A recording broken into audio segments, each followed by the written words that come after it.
इस वीडियो को लाइक करें, शेयर करें और हमारे चैनल को सब्सक्राइब करें और बेल आइकन दबाना ना भूलें। श्री राधे। अक्सर लोगों के द्वारा ऐसा कहा जाता है भगवान की भक्ति करनी चाहिए, किंतु भक्ति का वास्तविक अर्थ क्या होगा? क्या केवल टीका लगाना ही भक्ति है, अथवा मंदिर जाना भक्ति है, अथवा किसी प्रकार से भगवान का स्तवन करना भक्ति है? भक्ति का वास्तविक अर्थ क्या है? आज इस पर चर्चा होगी। आइए जानते हैं भक्ति क्या है। भक्ति एक ऐसा शब्द है जो प्रायः लगभग सभी लोग प्रयोग करते हैं, किंतु ऐसे कितने लोग हैं जो भक्ति का वास्तविक अर्थ जानते हैं? भक्ति शब्द की व्युत्पत्ति भज धातु से हुई है, जिसका अर्थ होता है सेवा करना, भजना। तो कुल मिला के कहा जाए, विश्वास के द्वारा, श्रद्धा के द्वारा, प्रेम के द्वारा अपने इष्ट के प्रति, अपने आराध्य के प्रति जो आपका लगाव है, जो आपका प्रेम है, वही भक्ति है। ईश्वर के प्रति जो परम प्रेम होता है उसे भक्ति कहा जाता है। अनेक संतों ने, अनेक महापुरुषों ने, अनेक ग्रंथों में ऐसा उल्लेख आया, ऐसा कहा गया, परमात्मा के प्रति परम प्रेम ही भक्ति है। इसी भक्ति को प्राप्त करके मनुष्य अमृत को प्राप्त कर लेता है, अर्थात भक्ति के द्वारा भक्त सदैव भगवान में ही समा जाता है, क्योंकि भक्त कभी मरता नहीं है। संसारिकता में देखा जाए तो जिस व्यक्ति का जन्म हुआ है उसकी मृत्यु निश्चित है, किंतु अमर वही है जिसे लोग याद रखें।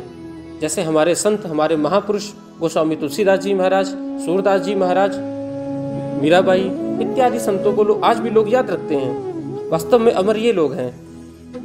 यदि ईश्वर के प्रति परम प्रेम को ही भक्ति कहा गया है, तो फिर लौकिक विषयों के प्रति जो हमारा लगाव है उसे क्या कहेंगे?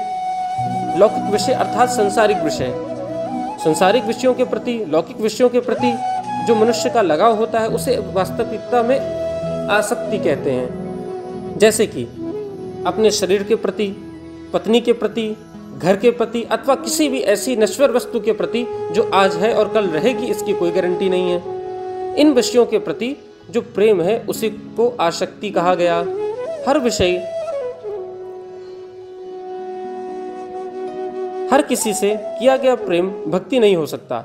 वास्तविकता में भक्ति तो भजन है, और ये भजन अपने से श्रेष्ठ का होगा। अब प्रश्न होगा, भजन किसका करें? भजन सदैव अपने से श्रेष्ठ का किया जाता है, अर्थात ईश्वर का भजन अथवा गुरुदेव का भजन। गुरुदेव कौन? जो महान व्यक्ति हों, जो महापुरुष हों, जो हमसे श्रेष्ठ हों। ऐसा व्यक्ति जो हमको ईश्वर में के बारे में बताने में समर्थ हो, जो हमको ईश्वर का अनुभव करा दे, उन्हें गुरु कहा गया। महान वो है जो चेतना के स्तरों में मूर्धन्य हो, पूजनियों में परम पूज्य हो, जिसके विचारों में शुचिता हो, पवित्रता हो।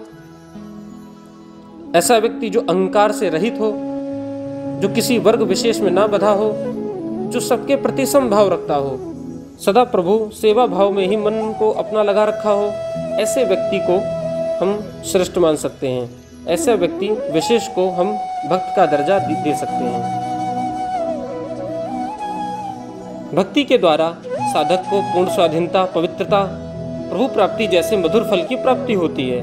प्रभु प्राप्ति का अर्थ जीव की समाप्ति नहीं होता, बल्कि प्रभु का अनुभव कराना होता है, अर्थात प्रभु में अवस्थित होकर आनंद का अनुभव लेना ही भक्ति है। संतों ने ऐसा कहा भी है, जिस प्रकार अग्नि के पास जाकर ठंड की निवृत्ति हो जाती है और गर्माहट का अनुभव होने लगता है, ठीक उसी प्रकार से प्रभु की भक्ति करने पर प्रभु के पास पहुंचकर व्यक्ति के समस्त प्रकार के दुख, कष्ट, संकट समाप्त हो जाते हैं और उसे आनंद की अनुभूति होने लगती है। भगवान में हेतु रहित निष्काम भाव से अनवरत प्रेम करना ही भक्ति है।